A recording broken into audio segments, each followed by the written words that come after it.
தவறு செய்யற ஒருத்தரை திருத்த எப்பவுமே கோபம் தண்டனையும் தேவையில்லை.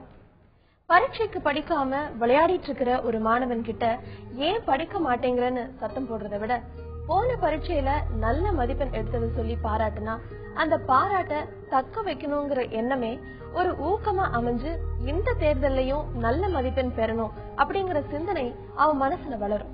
தவறுகளை உணர்ந்திட மனதோடு பேசலாம் வாங்க. தொடர்பு கொள்ள 0443632994 0443042277. இன்னைக்கு நம்மோட மனதோடு பேச மனநல மருத்துவர் குமரபாபு மற்றும் மனநல ஆலோசகர் ஷீலா வந்திருக்காங்க. வணக்கம், நீங்க நிகழ்ச்சிக்கு வந்ததுக்கு. இப்போ சமீப காலமா பாத்தீங்கன்னா டாக்டர், பாலியல் பலாத்காரம் அப்படிங்கிறது ரொம்பவே அதிகமாயிடுச்சு. அதுவும் சின்ன குழந்தைகளை வயதானவர்கள் அவங்க மிஸ்யூஸ் பண்றது, இது அதிகமா ஆயிட்டு இருக்கிறதுக்கு என்ன காரணம்? எதனால அவங்க மனநிலை அப்படி ஒரு குழந்தைய பார்க்கும்போது எதனால அவங்களோட மனசு அப்படி தோன்றும்? ஆன்டி சோசியல் பர்சனாலிட்டிஸ் அப்படின்னு தனியா ஒரு டிசார்டர் இருக்கு. சந்தர்ப்பம் கிடைக்கும் பொழுது அதை செய்யறாங்க. அவங்க 80% தெரிஞ்சவங்க தான் செய்யறாங்க. தெரிஞ்சவங்கன்னா வீட்டுக்கு வரவங்க மட்டும் இல்ல, குழந்தைய கூட்டு போறது, சாப்பாடு கொண்டு வர்றது, இது மாதிரிதான்.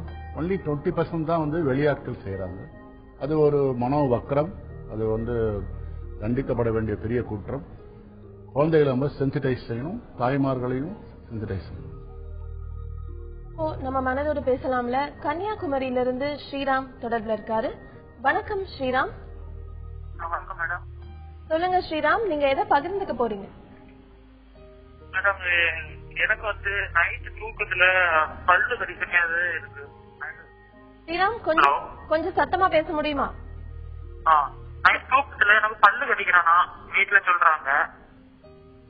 சரி, சொல்லுங்க ஸ்ரீராம். ஓகே, இதனால நான் நைட்டு தூங்கும் போது என்ன ஆகுதுன்னா பக்கத்து ரூம்ல நான் பல்லு கடிக்க சவுண்ட் கேக்குது அப்படின்னு சொல்லிட்டு எழுப்பி விடுறாங்க. ஆனா எனக்கும் தெரியுது நான் நைட்டு தூக்கத்துல பல்லு கடிக்கிறேன் அப்படின்னு. இதனால என்ன ஆகுதுன்னா அவங்க அம்மா தங்கச்சிலாம் தூக்கம் டிஸ்டர்ப் ஆகுது.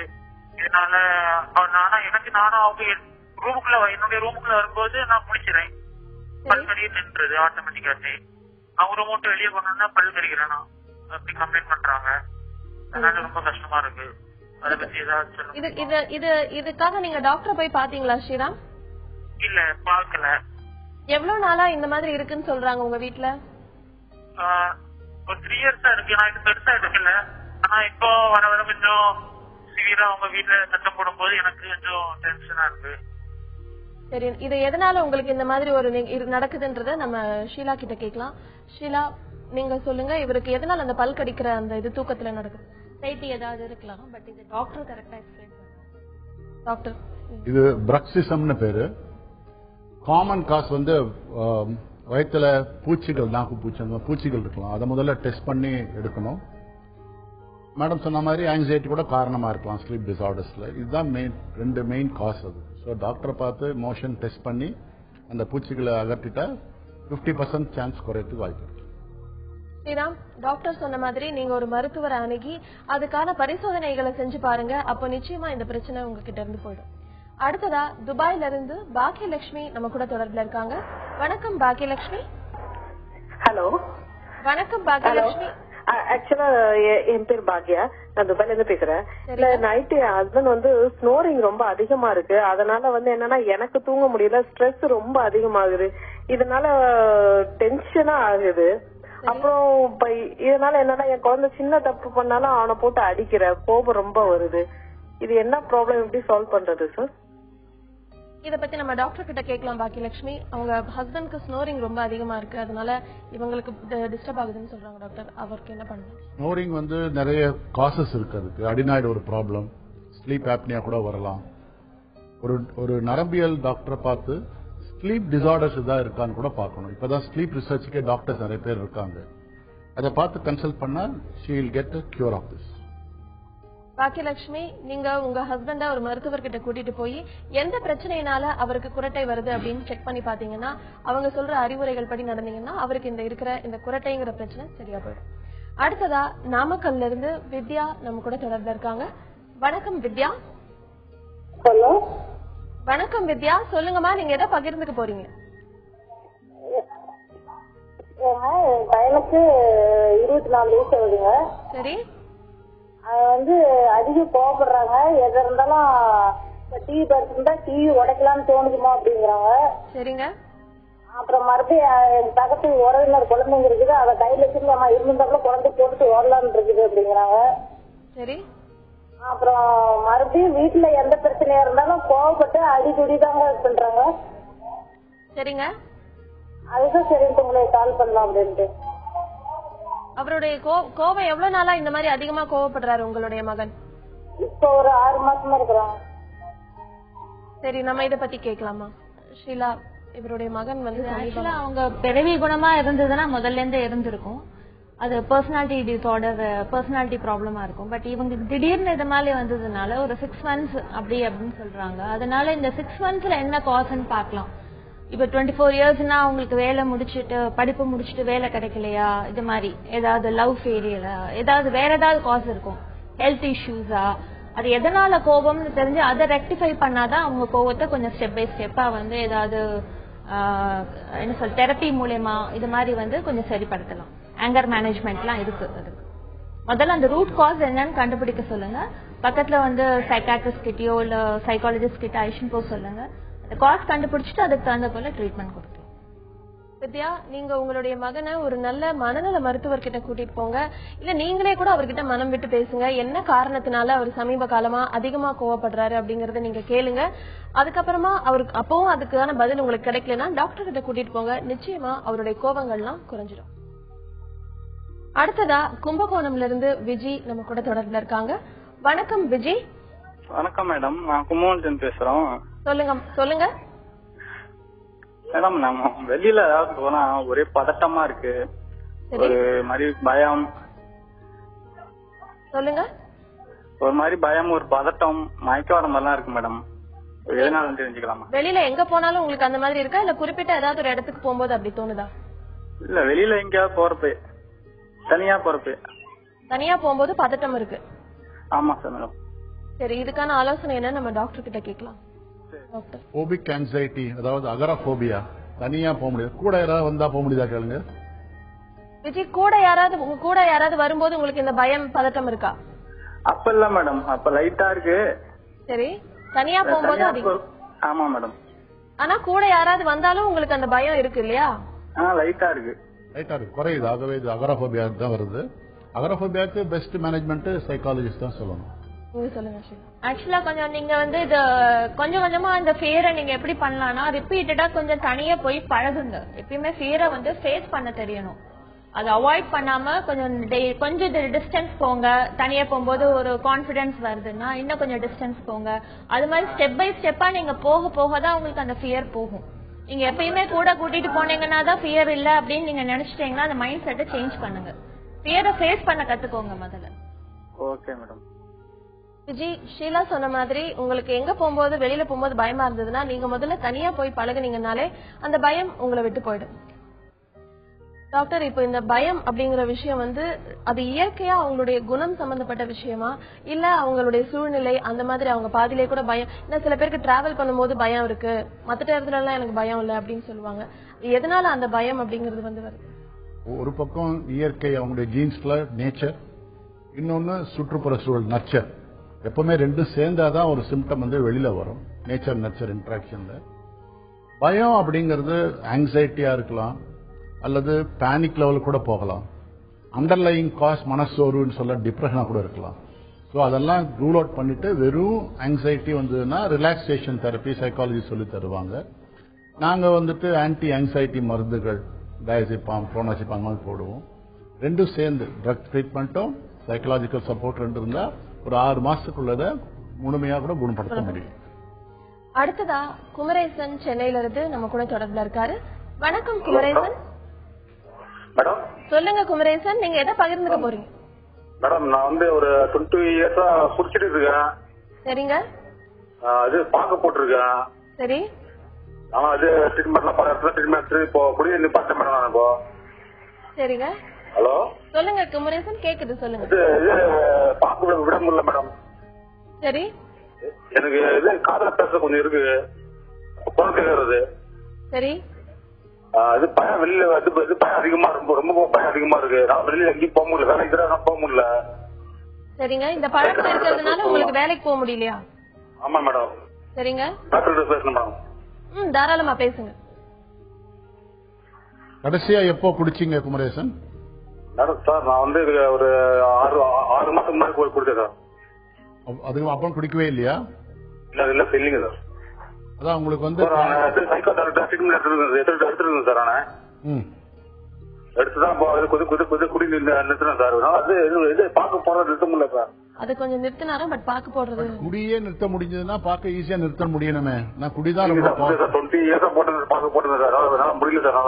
பார்க்க ஆன்சு மாவா இதுதான் போட்டுருந்தேன் சார். சேலமா அவரு? இல்ல அவங்க சென்னை தானே. உங்களுக்கு வந்து காதுல குரல் கேக்குதுன்னு சொல்றீங்களே, தெரிஞ்சவங்க பேசுற மாதிரி கேக்குதா, தெரியாதவங்க பேசுற மாதிரி கேக்குதா? பேசுற மாதிரி சார். அதிகம் தெரியாத பேசுறாங்க சார்.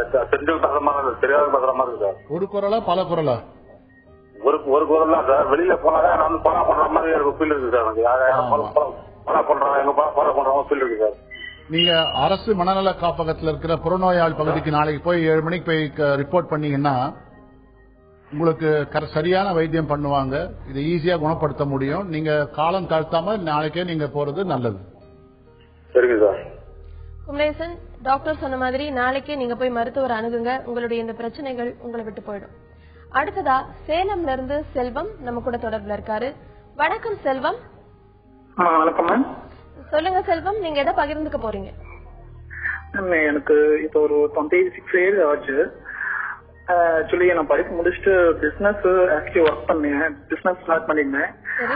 பிசினஸ் பாத்தீங்கன்னா ஃப்ரெண்ட்ஸோட சேர்ந்து பண்ணோம். அவங்க சில பேர் மிஸ் அண்டர்ஸ்டாண்டிங்ல அது ரொம்ப லாஸ் ஆயிடுச்சுங்க. சரிங்க. அப்புறமேட்டு இந்த மாதிரி லவ் மேட்சும் ஆக்சுவலி நான் பண்ணேன். பண்ணிட்டு அந்த ஒரு 6 இயர்ஸ் நான் லவ் பண்ணேன். ஆனா கடைசியில அந்த அவங்களுக்கு இப்ப ஒரு 2 மந்த்ல மேரேஜ்னு வச்சுக்கோங்களேன். இந்த மாதிரி நம்மளுக்கு எல்லாமே ஆப்போசிட்டா இருந்துச்சு. ஆனா எனக்கு நான் எந்த தப்பு பண்ண மாதிரியும் தெரியல. ஒரு சின்ன இது எடுத்தாலும் அது எனக்கு சரி வராத மாதிரியே இருக்குன்னு வச்சுக்கோங்களேன். அதுக்கு என்ன அர்த்தம் எனக்கு தெரியல. ஆனா நான் கெட்டதான் பண்ணிருக்கேன். ஆனா எனக்கு தப்பு மாதிரியே அது தோணல. ஆனா மத்தவங்க சொல்றாங்க அது நீ பண்ணதான் கரெக்ட், அப்புறம் ஏன் என்ன எல்லாம் ஏமாத்துறாங்க அப்படின்னு ஒரு மனப்பான்மை அப்படியே மனசுக்கு துடிச்சுட்டே இருக்குங்க. ஒருவேளை நான் தப்பு பண்றேன்னா இல்ல, ஆனா மத்தவங்க நான் கேட்டிருக்கேன். செஜ்ஜன் கேட்கும்போது இல்ல யாரு தப்பு இதுல என்னோட சைஸ் தப்பா இருக்கு அப்படின்னு கேட்டதுக்கு இல்ல செல்வா நீ எல்லாம் கெட்டதான் பண்ற, அது மத்தவங்க வந்து உனக்கு யூஸ் பண்ணிக்கிறாங்க, அது நீ கொஞ்சம் நார்மலா இருந்தப்போ நீ ஏன் அட்வான்ஸ் பேசி எடுத்துக்கிற அப்படின்னாங்க. ஆனா அந்த மாதிரி என்னால இருக்க முடியல மேம். என்னால ஒருத்தருக்கோ என்னால துரோகம் பண்ண முடியல. ஆனா அவங்க மத்தவங்க எல்லாம் என்ன பண்றாங்க, என்ன யூஸ் பண்ணிக்கிறாங்க மாதிரி எனக்கு வந்து நைட் ஆனா ஒரு விடிகாலம் எந்திரிச்சுன்னா ஒரு 3 o'clock ஆனா தூக்கமே வர மாட்டேங்குது மேம். நம்ம அது ஏன் அப்படின்றத நம்ம கேட்போம். ஷீலா, செல்வமோட இந்த பிரச்சனைக்கு இதுல வந்து உங்களுக்கு 2 ப்ராப்ளம் சொல்லிருக்கீங்க. பிசினஸ்ல ஒரு லாஸ், அப்புறமா லவ் ஃபெயிலியர் அப்படின்னு. இந்த ப்ராப்ளம் பெருசா இருக்கு. ஆனா எல்லாமே இதே மாதிரியே இருக்கு மேம். ஒரு சின்ன எது எடுத்தாலும் சரி, ஒரு புக்கு பைக் வேணா கூட அது ரொம்ப லாங்காவே போகுது. எந்த ஒரு விஷயம் எடுத்தாலுமே கரெக்டா இருக்கு. செல்வம், நீங்க வந்து இப்ப இருக்கிற மனநிலை உங்களுக்கு அப்படிதான் இருக்கும் செல்வம். ஏன்னா 2 பயங்கர டிராஜடி நடந்திருக்கிறதுனால ஃபர்ஸ்ட் பிசினஸ்ல நீங்க பாத்தீங்கன்னா அது எதனால லாஸ், நீங்க என்ன பிசினஸ் பண்ணீங்கன்னு தெரியல. ஸ்மால் பிசினஸா இல்ல ஜாயிண்டா பண்ணீங்களா இதெல்லாம் எனக்கு தெரியல. நீங்க அந்த ஒருவேளை அந்த பிசினஸ் இனிமே வந்து நீங்க பிசினஸ் பண்ற ஐடியா இருந்ததுன்னா பழைய பிசினஸ் லாஸ் ஆனதுக்கு ஏன் அந்த பிசினஸ்ல வந்து நுணுக்கங்கள்லாம் கொஞ்சம் தெரிஞ்சுக்கோங்க. ஒரு பிசினஸ் ஆரம்பிச்சாங்கன்னா அந்த பிசினஸ்ல வந்து என்னெல்லாம் வேணும், என்ன மாதிரி கான்டாக்ட் டெவலப் பண்ணிக்கணும், அந்த பிசினஸ்க்குள்ள எல்லா விஷயங்களும் நீங்க தெரிஞ்சுக்கணும் முதல்ல. அதுல ஏதோ ஒரு தப்பு நடந்ததுனாலதான் வந்து உங்களுக்கு இந்த லாஸ் நடந்திருக்கு, இந்த லாஸ் வந்து ஏற்பட்டிருக்கு. சோ அந்த விஷயத்த முதல்ல கொஞ்சம் அனலைஸ் பண்ணுங்க நிதானமா. நெகட்டிவ்ஸ் எல்லாம் எடுத்துட்டு பாசிட்டிவா திங்க் பண்ணுங்க. இனிமே லவ் அஃபேர் பொறுத்த வரைக்கும் நீங்க இவ்வளவு நாள் லவ் அஃபேர முடிஞ்சிட்டு இந்த பொண்ணை திடீர்னு வேற ஒரு பையனை கல்யாணம் பண்ணிட்டு போனதுனால வந்து நல்லதுன்னு நினைச்சுக்கோங்க. உங்களுக்கு இது கல்யாணத்துக்கு அப்புறமா வேற விஷயமா ஏதாவது நடந்ததுன்னா இன்னும் பாதிப்பு அதிகமா இருக்கும். அந்த பொண்ணை பத்தி உங்களுக்கு முன்னாடியே தெரிஞ்சது நல்லது அப்படின்னு வச்சுக்கோங்க. இது எல்லாமே பாசிட்டிவா எடுத்துட்டு போங்க. ஒரு 6 months 1 year கேப் கொடுங்க. அது வரைக்கும் வேற ஏதாவது வேலையில வந்து டைவர்ட் பண்ணிக்கோங்க. இனிஷியலா ஒரு இன்கம் வர மாதிரி பண்ணிக்கோங்க. அதுக்கப்புறம் மறுபடியும் வந்து அந்த பிசினஸ் பத்தியே நல்லா அனலைஸ் பண்ணிட்டு மறுபடியும் பிசினஸ்ல இறங்கலாம். தப்பு கிடையாது இதுல. வணக்கம் ராணி. வணக்கங்க. நான் வந்து டாக்டர்கிட்ட சொல்ல வேண்டிய விஷயம் என்னன்னா, என் சன் வந்து இங்க சென்னையில படிச்சுட்டு இருக்கான், செகண்ட் இயர் இன்ஜினியரிங். அவனுக்கு வந்து இந்த கண்ணு வந்து யாரையாவது பார்த்து பேசணும் அப்படின்னா அவனுக்கு அது பெரிய ப்ராப்ளமா வருது. பேச முடியல, அது வந்து ரொம்ப கஷ்டப்படுறான் அவன். இது வந்து எதனால வந்ததுன்னு தெரியல, இப்போதான் கொஞ்ச நாளா ரீசெண்டா இருக்குது சொல்றான் அவன். அதுக்கு வந்து என்ன எதனால இப்படி வந்தது? நான் 12th வரைக்கும் என் கூட இருந்த வரைக்கும் அவனுக்கு ஒரு பிரச்சனை இல்ல. இப்போ இன்ஜினியரிங் அங்க சென்னையில இருந்து தனியா படிக்கிறதுனாலயா இல்ல எதனாலன்னு தெரியல. இது வந்து ஏன் வந்தது, யாரையும் பார்க்க பயப்படுறான், நேருக்கு நேர் பேச பயப்படுறான். அது ஒரு பெரிய ப்ராப்ளம் மாதிரி சொல்றான். இதுக்கு வந்து என்ன செய்யலாம்னு நான் டாக்டர் கேட்கலாம். உங்களுடைய மகன் வந்து எல்லார்கிட்ட பேசும்போது இந்த மாதிரி பயமா இருக்குன்னு சொல்றாங்க. ஆமா, யார்கிட்டயும் திடீர்னு இப்ப என்கிட்ட பஸ் இருக்கும்போது கூட சம்டைம்ஸ் வந்து திடீர்னு பாத்தீங்கன்னா உன் பார்த்து பேசினா எனக்கு ஒரு மாதிரி வருது அப்படின்னு சொல்லிட்டு டக்குன்னு பார்வை கீழே திருப்பிக்கிறான். இது வந்து வெளியில எப்படி சொசைட்டில எப்படி வருதுன்னா அவங்களுக்கு வந்து அவங்க வந்து தப்பா நினைக்கிறாங்களோ நம்ம பத்தி அப்படின்ற ஒண்ணு அதை அவாய்ட் பண்ற மாதிரி இருக்கு. அவன் பார்த்து நேரா பார்த்து பேசணும், கீழே எப்படி திரும்புவான், அப்படி திரும்புறான். லேடிஸ் கூட பேசும்போது ரொம்ப ஒரு மாதிரி ஃபீல் பண்றாங்க. சரிங்க, இது எதனால நிறைய பேரை அவாய்ட் பண்றாங்க. அது எல்லாரையும் அவாய்ட் பண்ணிட்டு தனியா இருக்கணும் அப்படின்னு மூவ் பண்ணிட்டு இருக்கான். இப்ப ஏதோ ஒரு விஷயம், ஏதோ ஒரு நல்லது அப்ப கெட்டுக்கு எது வருது அப்படின்னால அதெல்லாம் அவாய்ட் பண்ணிடுறான். ஏன்னா அவங்கள பார்த்து பேசணும் அப்படின்ற ஒரு இதுல. சரி, எதனால வந்ததுன்னு எனக்கு தெரியுமா மேடம்? சரி, ஓகே, சொல்லுங்க. அது என்னன்னு நம்ம டாக்டர் கிட்ட கேட்கலாம். டாக்டர், இது வந்து கேஸ் அவாய்டன்ஸ் பேர் இருக்கு. இது வந்து ஏர்லி சிம்டமா கூட இருக்கலாம். டிப்ரெஷன் வியாதிக்கோ அல்லது மனச்சிதைவு நோய்க்கோ கூட இருக்கலாம். அல்லது அடலசன்ட்ல வந்து இந்த ஷைனஸ் திடீர்னு வரும், அதுவா கூட இருக்கலாம். பர்சனாலிட்டி ப்ராப்ளம் கூட இருக்கலாம். இதை வந்து ஒரு அரை மணி நேரம் உட்கார்ந்து பையனோட பேசினாதான் நம்மளுக்கு டயக்னோஸ் பண்ண முடியும். உடனடியாக அவங்க வந்துட்டு ஒரு சைக்காலஜிஸ்ட் கிட்டயோ சைக்கியாட்ரிஸ்ட் கொண்டு போய் காமிக்கிறது தான் அட்வைசபிள். டெஃபினட் சிம்டம் இது கேஸ் அவாய்டன்ஸ். ராணி, டாக்டர் சொன்ன மாதிரி நீங்க உங்க மகன் கிட்ட மனம் விட்டு பேசுங்க. அதுக்கப்புறமா ஒரு மருத்துவர்கிட்டையும் கூட்டிட்டு போங்க. எதனால அவர் இந்த மாதிரி அவருக்கு ஒரு பயம் இருக்கு அப்படின்றத மருத்துவரே பார்த்து இதுக்கான தீர்வை மருத்துவர் உங்களுக்கு கொடுப்பாரு. டாக்டர், இப்ப அடிக்ஷன் அப்படின்ற விஷயம் நம்ம பார்த்தோம் இல்லையா? அந்த அடிக்ஷன் அப்படின்றது அதுல இருந்து அவங்க வெளியில வரணும் அப்படின்னா டேப்லெட்ஸ் அந்த மாதிரி விஷயங்கள் மட்டும் இல்ல, அவங்களோட மனசார அவங்களும் நினைக்கணுமா? ஏன்னா இப்ப நிறைய பேர் வந்து அடிக்ட் ஆயிருக்கிறவங்க வந்து கூப்பிட்டாலும் டாக்டர் கிட்ட வர மாட்டாங்க. அந்த மாதிரி பிரச்சனைகள்லாம் இருக்கு இல்லையா? அதுல எப்படி அவங்க அதுல இருந்து ஓவர் கம் பண்ணி வெளியில வர? அடிக்ஷன் வந்து ஆல்கஹால் தனி ஒரு அடிக்ஷன், குடிநோய். போதை மருந்து ஹெராயின் அது ஒரு தனியான அடிக்ஷன். அப்புறம் போதை மாத்திரைகள் தனியா போடுறாங்க. மோட்டிவேஷன் ரொம்ப முக்கியம். யூஸ் பண்றவரே இது வந்து கெடுதி, நான் நிறுத்தணும்னு ஆசைப்பட்டு வந்தாருன்னா எளிதா பண்ணலாம். குடிநோயில அவ்வளவு எளிதா வரமாட்டாங்க. ஆல்கஹாலிக் அனானிமஸ் ஏஏன்னு மீட்டிங்ஸ் இருக்கு இல்லையா, அங்க ஸ்பான்சர்ஸ் இருப்பாங்க. அவங்ககிட்ட தொடர்பு கொண்டோம்னா அவங்களே வந்து பேசுவாங்க. இப்ப நம்ம ஆர்டினரி ஆள் பேசினாங்கன்னா இவங்க சரியா ரெஸ்பாண்ட் பண்ண மாட்டாங்க. சம்டைம்ஸ் கோவப்படலாம், திட்டலாம். அதெல்லாம் அவங்க பழக்கப்பட்டவங்க. ஏன்னா ஏஏ ஸ்பான்சர் ஏற்கனவே அவங்க குடிநோயில மாட்டிக்கிட்டு மீண்டு வந்தவங்க சமுதாயத்துக்கு போய் உதவி பண்ண வராங்க. ஸோ அவங்க தான் பெஸ்ட் கான்டாக்ட் எனி அடிக்ஷன். அதே மாதிரி நார்காட்டிக்ஸுக்கு நார்காட்டிக் அனானிமஸ் இருக்கு. நிறைய பேர் குடும்பத்தை அந்த ஃபேமிலி மெம்பர்ஸ் நாங்க என்ன பண்ண முடியும்னு கை விரிச்சிடுறாங்க. அதுக்கு தான் அல் அனான். ரிலேட்டிவ்ஸ் போய் நீங்க கூட ஐடியாஸ் கேட்டு வரலாம். So any addiction is a disease. அதை வந்து உடனடியாக டேக்கிள் பண்றதுதான் நல்லது. அடுத்ததா நம்ம மனதோடு பேசலாம்ல, சென்னையில இருந்து காயத்ரி தொடர்புல இருக்காங்க. வணக்கம் காயத்ரி. வணக்கம் மேம். சொல்லுங்க காயத்ரி, நீங்க எதை பகிர்ந்துக்க போறீங்க? நான் எதுக்கு பகிர்ந்துட்டேன்னா நான் ஃபர்ஸ்ட் கடற்கரை நான் பேசிடுறேன். நான் போனை கட் பண்ணிட்டு சார் சொல்றது நான் டிவில கேட்டுக்கிறேன். எங்க வீட்டுக்காருக்கு வந்து HIV இருக்குன்னு சொல்லிட்டு ஒரு 5 வருஷத்துக்கு முன்ன அவருக்கு தெரிஞ்சிருக்கு. ஆனா என்கிட்ட சொல்லல. அப்புறம் அங்கே செக்அப் பொண்டாட்டி கூட்டிட்டு வான்னு சொல்றப்ப என் பொண்டாட்டிக்குள்ள வாழ்லன்னு சொல்லிருக்காரு. அதுக்கப்புறம் என்ன சொல்லி 3 வருஷத்துக்கு முன்ன என்ன கூட்டிட்டு போனாப்ல. செக் பண்ணப்பல எனக்கு இல்ல, அவருக்கு தான் இருக்கு அப்படின்னு வந்தது. ஆனா எனக்கு வந்து டென்ஷனோ ஃபீலிங்கோ ஆனா எனக்கு வரக்கூடிய வாய்ப்பு இருக்கு. ஆனா நீங்க உடம்ப நல்லா பாத்துக்கோங்க. நாங்க இப்ப 1 வாரத்துக்கு முன்ன உங்களுக்கும் வர ஏதோ ஹோமோசோம் ஏதோ ஒண்ணு குறைஞ்சிருக்கு, உங்களுக்கும் வரணும். இப்ப என்ன ஆகி போச்சு என் மனசுல, நான் இப்ப ஊருக்கு போனா எப்படி போவோம், நாளைக்கு போயிடுவோம் பிள்ளைங்க இதெல்லாம் செஞ்சு வைடான்னு சொல்ற மாதிரி இப்ப நான் மரண பீதியில இருக்கிறேன். கண்ண முன்னா முழிக்க மாட்டோமோ, அதனால பிள்ளைங்க எல்லாம் போவோம். இனிமேல் பாஸ்டா காட்டினா நம்ம பிள்ளைங்க நம்மகிட்ட அப்புறம் நம்ம எல்லாம் இருக்க மாட்டோம். இப்ப நான் செத்து போயிடுவேன். அப்படியே என்னால 24 hours நான் மரண பீதியிலே இருக்கேன். நம்ம அவ்வளவுதான் முடிஞ்சிடுச்சு வாழ்க்கைய, என்னால சமாளிக்கவே முடியும். இந்த எங்க வீட்டுக்காருக்கு இந்த வியாதி இருக்குன்றத என் பெற்ற அம்மாட்ட கூட என்ன சொல்ல முடியல, பகிர்ந்துக்க முடியல, யாருக்குமே ஷேர் பண்ணிக்க முடியல. சமுதாயத்துல அவளுக்கும் உரிமை வேணும் அப்படின்னு. ஆனா என் பசங்களுக்கு எல்லாம் இல்ல செக்அப்ல. இப்ப எனக்கு இருக்கு வரக்கூடிய வாய்ப்பு இருக்கு அப்படின்னு சொல்லிருக்காங்க. இதனால நான் வந்து டெய்லி ஒவ்வொரு நாளும் செத்து பொழைக்கிறேன். ஒரு நடமாட போனமா இருக்கிறேன். யார்கிட்டயும் பிள்ளைங்க கிட்ட சொல்ல முடியல, யார்கிட்டயுமே சொல்ல முடியல. காயத்ரி, நீங்க கவலைப்படாதீங்கம்மா.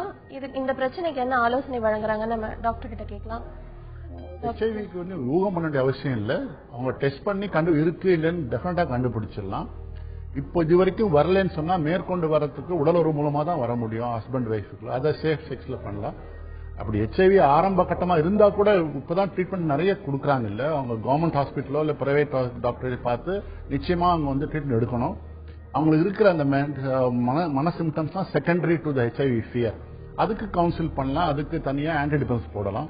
பட் பிரைமரி வந்து ஹெச்ஐவி அட்ரஸ் பண்ணணும். முதல்ல டெஸ்ட் பண்ணி கன்ஃபார்ம் பண்ணணும். அதுக்கப்புறம் இருந்ததுதான் அதுக்கு ட்ரீட் பண்ணணும். முன்ன மாதிரி இப்ப நிறைய ட்ரீட்மெண்ட் பண்றாங்க ஹெச்ஐவி. இல்ல காயத்ரியோட இந்த பிரச்சனையை நீங்க டாக்டர் சொன்ன மாதிரி அவங்க இப்ப டெஸ்ட் எடுத்திருக்காங்களான்னு தெரியல. டெஸ்ட் இருந்தாலும் ரீசெண்டா தான் வந்திருக்கும், அவங்க டெவலப் ஆயிருக்கும். அந்த கவுண்ட் லெவல் இம்யூன் சிஸ்டம் வந்து கொஞ்சம் கம்மியாச்சுன்னா அது அஃபெக்ட் ஆகும். பக்கத்துல அந்த கிராமமா இருந்தாலும் சரி, சின்ன சின்ன வில்லேஜ்ல வந்து பிரைமரி ஹெல்த் சென்டரே இருக்கு. அங்க ஹெச்ஐவிக்கு தனி டிபார்ட்மெண்டே இருக்கு. ஃபர்ஸ்ட் வந்து ட்ரக்ஸ் இமீடியட்டா அதை வந்து அந்த இம்யூன் சிஸ்டம் லெவல வந்து வச்சுக்கிறது. ஸோ இன்னொன்னு வந்து கவுன்சிலிங். அந்த ஹெச்ஐவி எப்படிலாம் வந்து பாஸ் ஆகுது, அது எப்படி நீங்க அந்த ஃபுட்ல எப்படி ஹெல்த்தியா சாப்பிடணும், உங்க மனநிலை டிப்ரெஷன் வராம எப்படி இருக்கிறது, அது மாதிரி நிறைய கவுன்சிலிங்ஸ் கொடுப்பாங்க. ஹஸ்பண்டோட வந்து அவங்க இருக்கிறது சார் சொன்ன மாதிரி இனிமே வந்து ரொம்ப கேர்ஃபுல்லா வந்து செக்ஷுவல் ரிலேஷன்ஷிப் வச்சுக்கிறது நல்லது. ஏன்னா அது மூலியமா தான் பரவுறது அப்படிங்கறதுனால ரொம்ப கேர்ஃபுல்லா இருக்கிறது நல்லது. அதை வந்து அவங்க அசர்ட்டிவா சொல்லிதான் ஆகணும் ஹஸ்பண்ட் கிட்ட, நோன்னு. அப்பதான் அவங்க பசங்களை பாத்துக்க முடியும். காயத்ரி, டாக்டர் சொன்ன மாதிரி நீங்க அவங்களுடைய அறிவுரைகள் படி நடந்தீங்கன்னாலே உங்களுக்கு இருக்கிற இந்த குழப்பங்கள், இந்த பயம், நமக்கு வந்துருமோ அப்படின்ற இந்த தயக்கம், இது எல்லாமே வந்து உங்ககிட்ட வந்து போறதுக்கான வாய்ப்பு இருக்கு. அடுத்ததா குரோம்பேட்ல இருந்து டேவிட் ராஜ் நம்ம கூட தொடர்பு இருக்காரு. வணக்கம் டேவிட் ராஜ். வணக்கம் மேடம். சொல்லுங்க டேவிட் ராஜ், நீங்க எதை பகிர்ந்து? எனக்கு வந்து பேசிக்கலி தைராய்டு ப்ராப்ளம் இருக்கு. இதுக்காக தைரோ அந்த டேப்லெட். சொல்லுங்க டேவிட் ராஜ், கேக்குது. இது வந்து எப்ப தெரியும்னாக்கா, இப்ப எனக்கு 46 இயர்ஸ் ஆகுது. எனக்கு வந்து இது வந்து 40 இயர்ஸ்ல தான் தெரியும் எனக்கு தைராய்டு சொல்லிட்டு. தென் எனக்கு பேசிக்கலாவே சின்ன வயசுல இருந்தே ஒரு டென்ஷன், ஞாபகம் மறதி, இது எல்லாமே கண்டினியூஸா இருக்கு. பட் நான் என்ன நினைச்சேன், ஹியூமனா எல்லாருக்குமே எல்லாருக்குமே இந்த மாதிரி தான் இருப்பாங்கன்னு நினைச்சேன். பட் அதுக்கப்புறம் தைராய்டு செக் பண்ணும்போது தைராய்டு கம்மியா இருக்கும்போது டாக்டர் சொன்னாரு, இந்த தைராய்டு ப்ராப்ளம் தான் உங்களுக்கு ஃபியர், பயம் இருக்குன்னு சொல்லி சொன்னாரு. தென் சின்ன சின்ன புக்ஸ் படிக்கும் போது இந்த பயம், இந்த மறதி இதெல்லாம் இருந்தாக்க சைக்காட்ரிஸ்ட பார்க்கணுன்ற மாதிரி ஒரு மொழியர் வரும்போது நான் போயிட்டு ஒரு சைக்காட்ரிஸ்ட பார்த்துட்டேன். ஒரு டேப்லெட் சொல்லி சொல்லியிருக்காரு. அந்த ஒரு டேப்லெட் கொடுத்தாங்க. இப்போ கொஞ்சம் டென்ஷன் அதெல்லாம் ஓரளவுக்கு ப்ராப்ளம் இல்லாம இருக்கு. இந்த சைக்காட்ரிஸ்ட் ப்ராப்ளம் இது ரெண்டுத்துக்கும் தொடர்பு இருக்கா, இல்ல இந்த சைக்காட்ரிஸ்ட் ப்ராப்ளம் தனியா இருக்கும், இதுக்கும் தொடர்பு இல்லைங்களா? இத பத்தி நம்ம டாக்டர் கிட்ட கேட்கலாம் டேவிட் ராஜ். தைராய்டு, ஹைப்போதைராய்டு, அதாவது தைராய்டு குறைவா ஃபங்க்ஷன் பண்றதுக்கும் மனநலத்துக்கும் நிச்சயமா சம்பந்தம் இருக்கு. ஹைப்போதைராய்டுல டிப்ரெஷன் வரதுக்கு ரொம்ப வாய்ப்பு அதிகம். அது வராம கூட நீங்க பயம், பதட்டம் கூட வரலாம். பட் ஆல்ரெடி அவருக்கு தைராய்டுக்கு சாப்பிட்டுட்டு இருக்காரு, சைக்காட்ரிஸ்ட் பார்த்துக்கிட்டு இருக்காரு. தொடர்ந்து மாத்திரையை சாப்பிட்டு இந்த ரிலாக்ஸேஷன் ரெஸ்பான்ஸ் அப்படின்னு கத்துக்கிட்டு பண்ணா உடனடியா அவருக்கு குணம் தெரியும். டேவிட் ராஜ், டாக்டர் சொன்ன மாதிரி ரெண்டுக்குமே தொடர்பு இருக்கிறதுக்கான வாய்ப்பும் இருக்கு. நீங்க உங்க மருத்துவர்கிட்ட கேட்டு அதுக்கான மருந்து மாத்திரைகளை எடுத்துக்கிட்டீங்கன்னா குணமாகறதுக்கான வாய்ப்பு நிச்சயமா இருக்கு. அடுத்ததா மதுரையில இருந்து செந்தில்குமார் நம்ம கூட தொடர்புல இருக்காரு. வணக்கம் செந்தில்குமார். வணக்கம் மேடம். சொல்லுங்க செந்தில்குமார், நீங்க எதை பகிர்ந்துக்க போறீங்க? அதாவது மேடம், நான் முதல்ல கொஞ்சம் ட்ரிங்க்ஸ் சாப்பிட்டுக்கிட்டு இருந்தேன். ட்ரிங்க்ஸ் சாப்பிட்டுக்கிட்டு இருந்தா அப்போ எனக்கு கொஞ்சம் படபடப்பு வந்துச்சு நெஞ்சில. சரிங்க. அந்த படபடப்பு போய் நம்ம என்ன சொல்லி தெரியாம ஹார்ட் எல்லாம் டெஸ்ட் பண்ணி பார்த்தா ஹார்ட் எல்லாம் ஒண்ணுமே இல்ல அப்படின்னு சொல்லிட்டாங்க. அப்போ சைக்காட்ரி டாக்டர் போய் பார்க்கும்போது அவங்க என்ன சொன்னாங்க, அது ஹார்ட் பிரச்சனை இல்ல, மன அழுத்த பிரச்சனை அப்படின்னு கூட சொன்னாங்க. அதை நம்ம போய் பார்த்துட்டோம். பார்த்துட்டு வந்துட்டா இப்ப வந்து ஒரு லிப்ட்ல போனாலுமே லிப்ட் அடைச்சிருச்சுன்னா ஒரு மாதிரி படபடப்பு வந்துடுது. திடீர்னு நான் வண்டியில போய்கிட்டு இருக்கும்போது ஏதாவது ஒரு எனக்கே தெரியாம யோசனை உடனே தலை சுத்துற மாதிரி ஒரு ஃபீலிங்ஸ் இருக்கு. இது எதனால வருது? உண்மையிலேயே ஹார்ட்ல பிரச்சனை இருக்கா, இல்ல எனக்கு மனசுலதான் பிரச்சனை இருக்கா, சரியா தெரியல மேடம். இதுதான் மேடம் எனக்கு பிரச்சனை. இதுக்கு எப்படி ட்ரீட் பண்ணி என்ன பண்ணலாம், இது மட்டும் எனக்கு ஒரு தெளிவா சொல்லிருங்க மேடம். கண்டிப்பா செந்தில்குமார், இதுக்கான தெளிவான ஆலோசனை என்னன்னு நம்ம கேட்டு தெரிஞ்சுக்கலாம். இந்த ப்ரோக்ராம் பார்க்குற அத்தனை நேயர்களும் இதை கவனிக்கணும். ஆல்கஹால் குடிக்கிறதால பெரும் பாதிப்பு ஏற்படும், உடலுக்கும் மனதுக்கும் பெரும் பாதிப்பு ஏற்படுகிறது. இது எல்லாம் நிறைய பேர் சொல்லிட்டு இருக்காங்க, நீங்க கேட்டு இருக்கீங்க. ஆகவே இது ரொம்ப கேர்ஃபுல்லா அவாய்ட் பண்ண வேண்டிய ஒரு வஸ்து இந்த ஆல்கஹால்ங்கிறது. இவருக்கு இருக்கிறது இந்த காருக்குள்ள லிப்டுக்குள்ள போனா பயமா இருக்கிறது கிளாஸ்ட்ரோபோபியா. ஆல்கஹாலுடைய மென்டல் சிம்டம்ஸ்ல இதெல்லாம் ஆரம்பிக்கும். கிளாஸ்ட்ரோபோபியாக்கு நல்ல ட்ரீட்மெண்ட் நம்ம சைக்காலஜிஸ்ட் சொல்லுவாங்க. நீங்க சொல்லுங்க. கொஞ்சம் தெரபிஸ்லாம் இருக்கு, நீங்க அதை விட்டுட்டீங்களா? அது குடிப்பழக்கத்தை விட்டுட்டாரான்னு தெரியுமா? நீங்க இந்த பழக்கத்தை விட்டுட்டீங்களா? இது ஒருத்தர் ஒரு வருஷம் ஆச்சு மேடம். ஆனா எனக்கு இப்ப எப்படி தெரிஞ்சுன்னா, ஊடக ஃப்ரெண்டோட பார்ட்டிக்கு போயிருக்கும் போது ட்ரிங்க்ஸ் சாப்பிட்ட உடனே அடுத்த ஒரு 3 நாள் கழிச்சு திரும்ப இந்த பிரச்சனை ஸ்டார்ட் ஆச்சு. அப்பதான் இதை பத்தி எனக்கு தெரிஞ்சிச்சு, சரி ட்ரிங்க்ஸ்னால ஏதோ பிரச்சனை வந்துகிட்டுன்னு சொல்லிட்டு அதுக்கப்புறம் ட்ரிங்க்ஸை நான் தொடர்றதில்லை. அந்த ட்ரிங்க்ஸை சுத்தமா விட்டுட்டேன். ஸ்மோக் பண்றதையும் நான் கம்மி பண்ணிட்டேன். எப்படின்னா 1, 2 அப்படிதான் அடிச்சுக்கிட்டு இருக்கேன். அதையும் நிப்பாட்டிட்டேன் மேடம். நீங்க ஒரு நல்ல சைக்காலஜிஸ்ட் கிட்ட போங்க சார். ரிலாக்ஸேஷன் தெரப்பி இருக்கு உங்களுக்கு. இந்த ஃபியர், இந்த பயம் இருக்கு பாத்தீங்களா, லிப்ட்ல போனா பயம், காருக்குள்ள போனா பயம், இந்த மாதிரி இதுக்கெல்லாம் ஒரு தெரப்பி கொடுப்பாங்க, அது எப்படி ஃபேஸ் பண்றதுன்னு. ஸோ நீங்க முதல்ல போய் டாக்டர்கிட்ட போய் காட்டுங்க, கூட ஒரு சைக்காலஜிஸ்ட் இருப்பாங்க, தெரப்பி எடுத்துக்கோங்க. இது ஸ்டேஜ் பை ஸ்டேஜா தான் கொஞ்சம் கொஞ்சமா தான் கம்மியாகும். ஆல் ஆஃப் அ சடன் நீங்க ஃபர்ஸ்ட் தெரப்பிலேயே கம்மியாகாது. வணக்கம் வெங்கடேஷ். வணக்கம் மேடம், நாங்க தஞ்சாவூர்ல இருந்து பேசுறாங்க மேடம். சொல்லுங்க வெங்கடேஷ். நான் எம்இ இப்போ கம்ப்ளீட் பண்ண போறேங்க மேடம். சரி. எனக்கு வந்து பிஇ படிக்க சொல்ல ஒரு பொண்ணை லவ் பண்ணுங்க மேடம். ஒரு 4 இயர்ஸா லவ் பண்ணுங்க மேடம். முஸ்லீம் பொண்ணுங்க மேடம். சரிங்க. ஆனா வந்து அவங்க எனக்கு சரியா ரெஸ்பான்ஸ் பண்ணலங்க மேடம். அதனால அதுக்கு பயந்து தூக்கம் இல்லாம ஒரு 5 இயர்ஸா 6 இயர்ஸா டேப்லெட் சாப்பிட்டு இருக்கேன் மேடம், டாக்டர் கிட்ட கன்சல்ட் பண்ணிட்டு. சரி. இப்போ வந்து ப்ரெஷர் அதிகமானதுனால டேப்லெட்டை சாப்பிட்டோம், சரியா தூக்கம் இல்லாத பிரச்சனை இருக்குங்க மேடம். யாரை பார்த்தாலும் ஒரு பயந்த உணர்வா இருக்குது. யாருன்னா எச்சு துப்புனாங்கன்னா கூட நம்மளை பார்த்துதான் துப்புறாங்கன்னு தோணுது. அதை கேட்க சொல்ல கோவம் அதிகமா வருது. ஏதாவது சவுண்ட் கேட்க சொல்ல இதுக்கு என்ன பிரச்சனை, என்ன தீர்வு காணலாம் அப்படின்ட்டு போன் பண்ணிருக்கேன். கண்டிப்பா வெங்கடேஷ், இதுக்கு இந்த பிரச்சனைக்கு என்ன ஆலோசனை நம்ம டாக்டர் வழங்குறாரு நம்ம கேட்கலாம். டாக்டர், வெங்கடேஷோட இந்த பிரச்சனைக்கு அவர் என்ன பண்ணலாம்? இவருதான் லவ் பண்ணிருக்காரு நினைக்கிறேன் இல்லையா, ஒருதலை காதல். மாத்திரை சாப்பிட்டு இருக்கீங்க, தூக்கம் முதல்ல வந்தது, இப்ப வரல. ஆமா, இப்போ உங்களுக்கு இருக்கிற சிம்டம் வந்து ஐடியாஸ் ரெஃபரன்ஸ்னு பேரு. யாராவது எச்சத்து போனா கூட உங்களை பார்த்து பண்ற மாதிரி இருக்கு அப்படின்னு சொல்றது வந்து சிம்டம். அது வந்து மனசோரு டிப்ரெஷன் நோய்க்கும் சிம்டம், பாரனாய்டு டிசார்டருக்கும் சிம்டம் அது. ஆனா உங்களுடைய கம்ப்ளைண்ட் பார்த்தா மனசோர்வு தான் இருக்குன்னு நினைக்கிறேன். ஆகவே நீங்க உடனடியா நீங்க ஒரு சைக்கியாட்ரிஸ்ட பார்த்து அதை டயக்னைஸ் பண்ணி மாத்திரைகள் போட்டுக்கணும். அப்புறம் ஒருதலை காதல் எவ்வளவு நாள் பண்ணிட்டு இருப்பீங்க, விட்டுட்டீங்களா? அதை விட்டுட்டேன் சார். அதெல்லாம் பிஇ கம்ப்ளீட் பண்ணி விட்டுட்டேன் சார். இப்போ எம்இ கம்ப்ளீட் பண்ண போறேன் சார் இந்த இயர். Very good.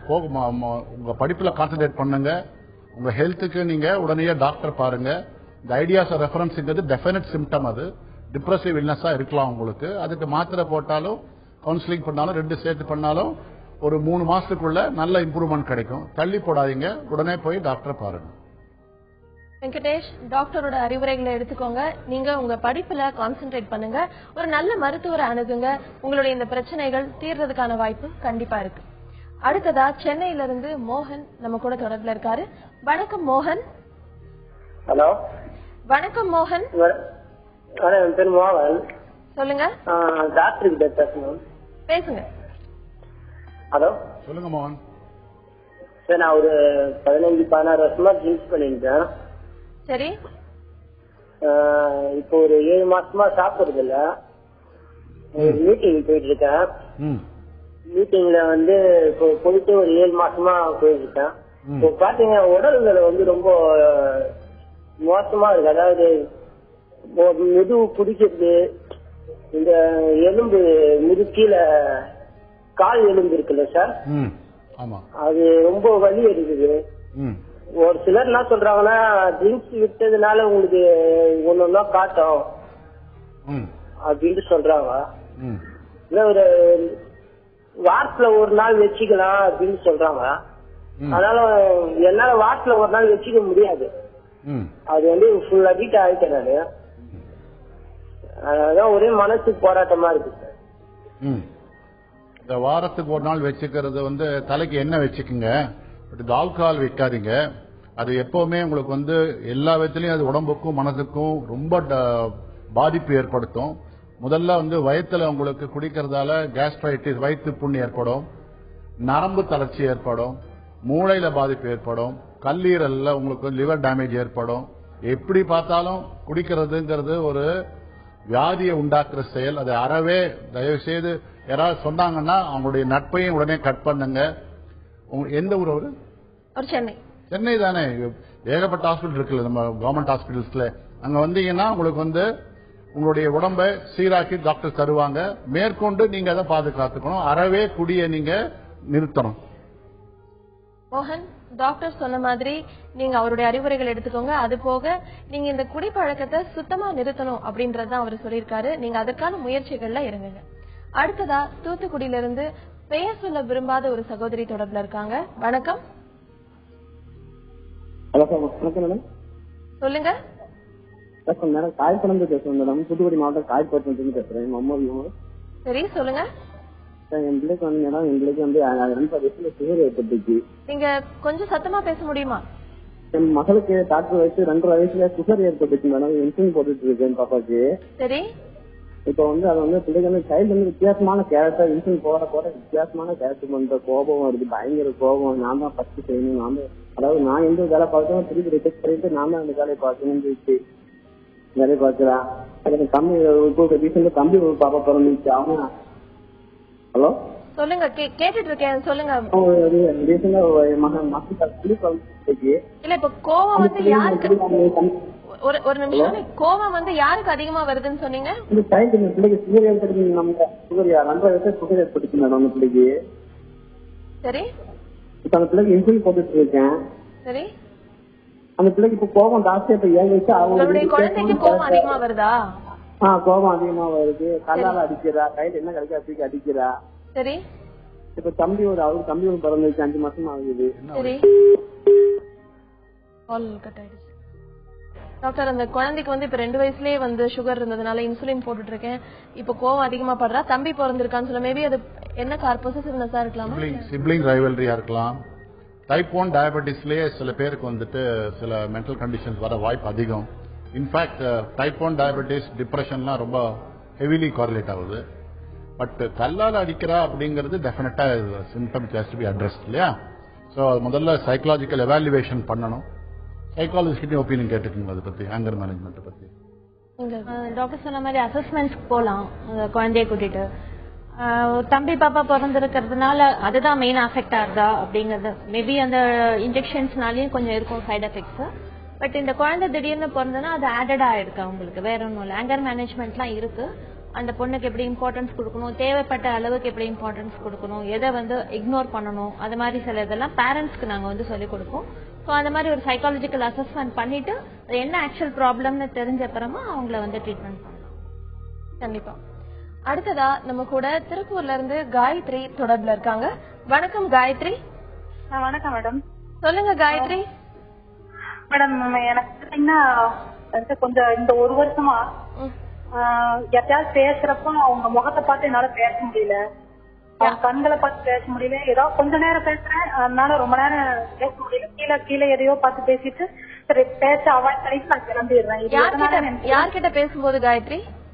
எல்லாத்துக்கிட்டையுமே பொதுவா எல்லாத்துலயும் பழகினா வீட்டுல ஹஸ்பண்ட் குழந்தையில அந்த ப்ராப்ளம் இல்லைங்க. வெளியில அவுட்டர்ல போறப்ப பேசுறப்ப பக்கத்து வீட்டுல அந்த மாதிரி எல்லாம் பேசுறப்ப எனக்கு அந்த மாதிரி ப்ராப்ளம் இருக்குதுங்க. இது எதனாலும் தெரியல, இந்த 1 வருஷம் இப்படி இருக்குது. சரி, சொல்லுங்க. கொஞ்ச நேரம் பேச முடியுது, அவங்களை கொஞ்ச நேரம் பார்த்து பேச முடியுது. அதே போல அவங்க ஏதாவது பார்த்து ஏதாவது ஒரு அவுட் இருந்துன்னா அதை பார்த்து கைகளை பார்த்தோ இல்ல அந்த மாதிரி பார்வை போறப்ப எனக்கு கூச்சமா இருக்குது, மீறி பேச முடியல. அதனால அவாய்ட் நான் கிளம்பி ஏதோ ஒரு பேச கட் பண்ணிட்டு நான் வெளியே வந்துடுறேன். இது எதனாலும் எனக்கு தெரிய மாட்டேங்குது. உங்களுக்கு எதனால இந்த ப்ராப்ளம்னு நம்ம மனநல ஆலோசகர் கிட்ட கேட்கலாம். ஷீலா, காயத்ரிக்கு எதனால இந்த ப்ராப்ளம்? ஏதாவது கில்ட்டா ஃபீல் பண்றீங்களாமா கொஞ்ச நாளா? அது மாதிரி ஒரு தன்னம்பிக்கை குறைவா இருக்கா? அது மாதிரி இன்னொரு ஏரியால குடியிருந்தோம்னா நாங்க பக்கத்துல எல்லாம் வீடுகள் நிறைய இருக்கும், பேசிட்டு இருப்போம். தனி வீடு கட்டி வந்து உள்ள இருக்கிறதுனால தனியா இருக்கிறேன், குழந்தைகளை காட்டிட்டு சாயந்தரமா தான் போய் குழந்தைய பாக்குறேன்.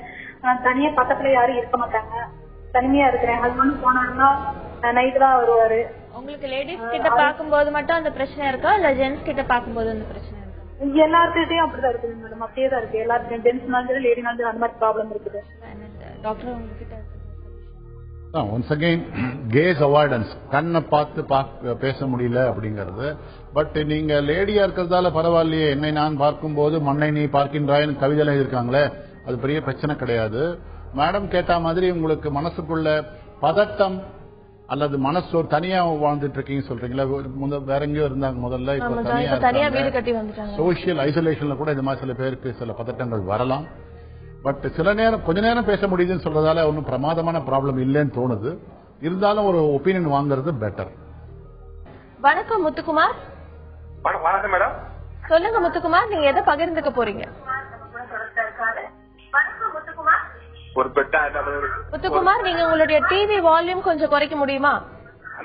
மேடம் ஒரு 15 வருஷத்துக்கு முன்னாடி மேடம் நீங்க டிவி வால்யூம் குறைச்சிட்டு பேசுனீங்கன்னா தான் முத்துக்குமார் நீங்க பேசுறது எனக்கு புரியும். ஒரு 15 வருஷத்துக்கு முன்னாடி மேடம் சரி ஒரு ஆக்சிடென்ட்.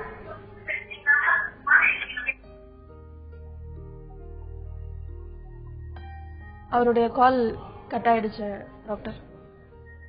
இப்ப வந்து ரீசெண்டா வந்துட்டு ஒரு விஷயம் ஒண்ணு வந்தது, அதாவது கல்யாணம் ஆனதுனால ஷாக்ல வந்து அவங்களுக்கு வந்து மைண்ட் டிஸ்டர்ப் ஆயிடுச்சு. சோ மென்டலி அவங்க டிஸ்டர்ப் ஆகி சோ ஃபேமிலிலேயே அவங்கள ரன் பண்ண முடியாத ஒரு ப்ராப்ளம் வந்தது ஒரு லேடிக்கு அப்படின்னு சொன்னாங்க. அது எதனால மேரேஜ் அப்படின்றது வந்து ஒரு ஷாக்கிங்கான விஷயமா இல்ல சில பேருக்கு குழந்தை பிறந்த உடனே மனநிலை பாதிக்கப்பட்டுடுச்சு அப்படின்னு சொல்றாங்க. இது எதனால அந்த மாதிரி டைம்ல அது வருது? சந்தோஷமான விஷயம் தானே டாக்டர் அது? குழந்தை பிறந்த பிறகு வர்றது டெஃபினட் சிண்ட்ரோம், போஸ்ட் பியூபரல் டிப்ரெஷன். அது நிறைய பேருக்கு வரும், பிகாஸ் ஹார்மோன்ஸ் எல்லாம் மாறி திடீர்னு டிப்ளீட் ஆகிறதால. பட் கல்யாணம் ஆன உடனே வர்றதுங்கிறது வெரி ரேர். சம்டைம்ஸ் என்ன ஆகும், மனநோய் பாதிக்கப்பட்டு அல்லது மைனர் டிசீஸ் இருந்து, அது சில பேர் சொல்லுவாங்க கல்யாணம் பண்ணா சரியாயிடும், கல்யாண ஏக்கம் அப்படின்னு சொல்லி பண்ணி விட்டுருவாங்க. அந்த மாதிரி சமயத்துல மேரேஜ் வந்து நிச்சயமா வந்து ஒரு ஸ்ட்ரெஸ்ஃபுல் திங் தானே. ஒரு டிரான்ஸ்பிளான்ட் மாதிரி ஒரு குடும்பத்தில் பிறந்த பொண்ணு இன்னொரு குடும்பத்துல போய் வாழ்க்கப்படணும், அந்த கல்ச்சருக்கு அப்சர்வ் ஆகணும், அதுக்கு ஒரு கோப்பிங் ஸ்கில் தேவைப்படும்.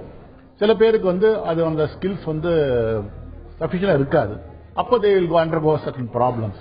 பட் மேஜர் டிசீஸ் வருமானு சொல்ல முடியாது. ஏற்கனவே இருந்தது வேணா அன்மாஸ்க் ஆகலாம், அட்ஜஸ்ட்மெண்ட் ப்ராப்ளம் சில பேருக்கு வரலாம். அதெல்லாம் வந்து மைனர் டிசார்டர், அதை உடனே சரி பண்ணிடலாம். ஹஸ்பண்டும் அவங்க இன்லாஸுமே வந்து நல்லா இருந்தாங்கன்னா சரி பண்ணிடலாம். நர்ச்சர் சொன்னேன் இல்லையா, அது கண்டிப்பா டாக்டர். அடுத்ததா சேலம்ல இருந்து ராஜேஸ்வரி நம்ம கூட தொடர்புல இருக்காங்க. வணக்கம் ராஜேஸ்வரி. வணக்கங்க, நான் இங்க சேலம்ல தான் பேசுறேன். சரிங்க, சொல்லுங்கம்மா. எனக்கும் எங்க வீட்டுக்காரோடயும் அடிக்கடி சண்டை வருது. சரி, அது எதனாலன்னே தெரிய மாட்டேங்குது. வீட்டுல இருக்கவங்களோடயும் யாரோடையுமே சிரிச்சு பேச முடிய மாட்டேங்குது. சரி, உங்களுக்கு கல்யாணம் ஆகி எவ்வளவு வருஷங்கள் ஆகுது ராஜேஸ்வரி? 5 வருஷம் ஆகுது. 2 குழந்தைங்க இருக்காங்க. குழந்தைங்களாலதான் பிரச்சனைகள் வருதோ என்னமோன்ட்டு ஒரு டவுட். எப்ப இருந்து இந்த சண்டை வருதுன்னு சொல்றீங்க இல்லையா, அது எப்ப இருந்து உங்களுக்கும் உங்க கணவருக்கும் நடந்துட்டு இருக்கு? இப்ப சமீப காலமாவா இல்ல கல்யாணம் ஆனதுல இருந்தேவா? இல்ல, இப்ப ஒரு சமீப காலமா தான். குழந்தைங்க பிறந்ததுல இருந்துதான் அதிகமா இருக்கு. ஏன்னா குழந்தைங்க வந்து அதிகம் அடம் பண்ணுவாங்க, அவரு அவ்வளவா கண்டுக்க மாட்டாரு. என்னையே பாத்துக்க சொல்லி ஒரு மாதிரி பேசுறாரு. அது என்னால தாங்கிக்க முடியல. அவரை செய்ய சொல்லுங்க அப்படின்னா அவரு செய்ய மாட்டேங்கிறாரு. சரி, குழந்தைங்களை வந்து நானே தான் கவனிச்சுக்கணும் அப்படின்ற மாதிரி பேசுறாரு. அதுலயே கொஞ்சம் சின்ன சின்ன சண்டைகள் வருது. அவர் ஆனா ஒர்க்ல வந்து அதிகமா நேரத்துல இருக்கிறதுனால அவரால் குழந்தைங்களையும் கவனிக்க முடியல. அதுவும் என்னால புரிஞ்சுக்க முடியுது. இருந்தாலும் அவர் மேல எனக்கு கோவம், சின்ன சின்ன கோவம் வருது. நீங்க இப்ப எதை கேட்க விரும்புறீங்கம்மா? உங்களுக்கு கோவம் வந்து ஏன் எதனால வருது அப்படிங்கறத நீங்க தெரிஞ்சுக்க விரும்புறீங்களா? ஆமா ஆமா, நம்ம அதை பத்தி நம்ம கேட்கலாம். ஷீலா, இவங்களுக்கு வந்து இந்த திடீர்னு இப்படி கோவம் வர்றதுக்கு என்ன காரணம்? ஆக்சுவலா அவங்க 2 குழந்தை ஆன அப்புறமா இந்த மாதிரி ப்ராப்ளம் வந்து அவங்களுக்கு ரைஸ் ஆயிருக்கு. மேபி வந்து பினான்சியல் திடீர்னு அவங்களுக்கு ஃபேமிலியில வந்து ஒரு ஸ்ட்ரெயின் இருக்கலாம். 2 குழந்தை வளர்க்கறது இது மாதிரி ஸ்ட்ரெயின் இருக்கலாம். அவருக்கு வந்து வேலையில நிறைய டைம் ஸ்பெண்ட் பண்றாருன்னு சொல்றாங்க. இவங்களுக்கு எல்லாமே புரியுது. இவங்களுக்கு தான் வந்து சில விஷயங்கள் என்ன சொல்லணும்னா, இவங்க ஹவுஸ் ஒய்ஃபா இருக்காங்கன்னு நினைக்கிறேன். என்னன்னா அவங்களுக்கு இப்போ இவங்களுக்கு வெறும் ஹவுஸ் ஒய்ஃப் குழந்தைய பாத்துக்கிறது இந்த மாதிரி ஒரு இதுலதான் இருக்காங்க. இதுல ஒரு அட்வான்டேஜ் என்னன்னா அவங்க வேலைக்கும் போய் சம்பாதிக்கிறோங்கிற ஒரு நிலைமையை ஹஸ்பண்ட் கொடுக்கல. அது ஒரு பிளஸ்ஸா எடுத்துக்கணும். இவங்க அதுவும் இருந்து வீட்டையும் கவனிக்கணும்னா ரொம்ப கஷ்டமா இருக்கும். இவங்க ஹவுஸ் ஒய்ஃபா இருக்கிறதுனா அந்த நிறைய டைம் மேனேஜ்மெண்ட் பண்ணிக்கலாம். குழந்தைய வளர்க்கறது அந்த ஸ்ட்ரெஸ் அவர்கிட்ட கொடுக்காம இருக்கலாம். இனிஷியலா ஈவினிங் அவர் வந்த உடனே குழந்தைங்களை அவர்கிட்ட திணிக்காம ஸ்டேஜ் பை ஸ்டேஜா சொல்ற விதத்துல சொன்னாருன்னா அவர் கண்டிப்பா ஏத்துப்பாரு. இது ஒன்னும் பெரிய மாய மந்திரம் எல்லாம் கிடையாது. ஒரு சின்ன டெக்னிக் அவங்க யூஸ் பண்ணானா போறோம். இதுல ஒன்னும் பெரிய விஷயம் கிடையாது. ராஜேஸ்வரி, ஷீலா சொன்ன மாதிரி நீங்க உங்க கணவர்கிட்ட எல்லா விஷயத்தையும் சொல்லி புரிய வைங்க. மனம் விட்டு அவர்கிட்ட பேசுங்க. எதனால உங்களுக்கு இந்த மாதிரி கோபம் வருது அப்படிங்கறது அப்ப உங்களுக்கே புரியும். இந்த கோபம் நிச்சயமா உங்ககிட்ட இருந்து போயிடும். அடுத்ததா பரமக்குடியில இருந்து கந்தசாமி நம்ம கூட தொடர்புல இருக்காரு. வணக்கம் கந்தசாமி. வணக்கம்மா. சொல்லுங்க, நீங்க எதை பகிர்ந்துக்க போறீங்க? துணைவியாருக்கு எனக்கு நல்ல சந்தோஷமா இருப்போம். எப்பவுமே அவங்களோட நான் சண்டை போட்டதில்ல, அவங்கள அடிச்சத கூட இல்ல. சரி. அவங்க திடீர்னு என்ன பண்றாங்க, ஒரு 2 மாசமா அவங்களுக்கு உடல்நிலை சரியில்லாத மாதிரியே காட்டிக்கிறாங்க. சரிங்க. அப்படி இருக்கிற போது திடீர்னு ஒரு நாள் என் காலை கட்டி பிடிச்சி நான் அந்த மாதிரி ஒரு பையனோட தப்பு பண்ணிட்டேன். சரிங்க. அதனால என்னை மன்னிச்சிருங்க, இல்லைன்னா என்னை கொன்றுங்க அப்படின்ற மாதிரி அவங்களா தப்புன்னு சொல்லிட்டாங்க. சரி. அது சொன்னதுனால அதுல இருந்தே நான் சண்டை போராட்டாலும் ஆனா அந்த மனநிலையில இருந்து மாற முடியல. எப்படியாவது கொஞ்ச நாள் அதே ஞாபகம் வந்துகிட்டே இருக்கு. சரி சார், நீங்க எதை கேட்க விரும்புறீங்க? இப்ப உங்களுடைய பிரச்சனை எதுன்னு நீங்க சொல்ல முடியுமா? அந்த இதுல இருந்து மீள முடியல. அது மனசுக்குள்ள எப்படியாவது வந்துட்டே இருக்கு. உங்களுக்கு இப்ப என்ன வயசு ஆகுது? வயசு 42. இத பத்தி நம்ம டாக்டர் கிட்ட கேட்கலாம். டாக்டர், 42 வயசு ஆகும். 42 வயசு. தவறுவது மனித இயல்பு, மறப்பது தெய்வ இயல்பு. ஸோ நீங்க எப்பவுமே ஒரு மாதிரி சாஃப்ட் பர்சனாலிட்டியா சந்தோஷமா இருந்திருக்கீங்க. ஏதோ ஒரு தவறு செஞ்சுட்டாங்க, அதை நீங்க பெருந்தன்மையா மன்னிச்சிட்டீங்கன்னா உங்களுக்கு மனசுல கொஞ்சம் நிம்மதி ஏற்படும். கொஞ்ச நாள் ஆகும், கஷ்டம்தான், எனக்கு புரியுது. ஆனா இதை இன்னும் பெருசுபடுத்தாம எப்போ அவங்களே குற்றத்தை ஒத்துக்கிட்டு காலில் மன்னிப்பு கேட்டாங்களோ அப்ப பெருந்தன்மையா நீங்க மன்னிக்கிறதா உங்களுடைய இயல்புக்கு நல்லா இருக்கும். அதுதான் உங்களுடைய ட்ரீட்மெண்ட். அதுதான் அந்த சாமி, டாக்டர் சொன்ன மாதிரி நீங்க அந்த விஷயத்த மறந்துட்டு அடுத்ததா உங்க ஃபியூச்சர்ல என்ன பண்ணலாம், என்ன விஷயங்கள் இருக்குன்னு அந்த மாதிரி விஷயத்த யோசிச்சீங்கன்னா இது உங்க மனசு விட்டு போயிடும். இப்போ டாக்டர், இப்போ ஹஸ்பண்ட் ஒய்ஃப்குள்ள சண்டை பிரச்சனை இந்த மாதிரி எல்லாம் நிறைய வந்துட்டு இருக்கு இல்லையா? அதுக்கு கல்யாணத்துக்கு முன்னாடி, கல்யாணம் ஃபிக்ஸ் ஆனதுக்கு அப்புறம் கவுன்சிலிங் அப்படின்ற ஒரு இதுக்கு 2 பேருமே கண்டிப்பா போகணுமா? அது எந்த அளவுக்கு அவங்க லைஃப்ல ஒரு நல்ல விஷயமா பார்க்கப்படும்? ப்ரீமேரிட்டல் கவுன்சிலிங் நல்லதுதான். ஏன்னா ஒரு ஹாஸ்டல் ரூம்லயே நீங்க தனியா இருந்தா வேற மாதிரி இருக்கலாம், கூட ஒரு ரூம்மேட் இருந்தா நீங்க உங்க இஷ்டத்துக்கு நடத்துக்க முடியாது. You have to adjust. கல்யாணம் ஹஸ்பண்ட் ஒய்ஃப்ங்கிறது பெரிய லைஃப் பார்ட்னர்ஷிப் இல்லையா?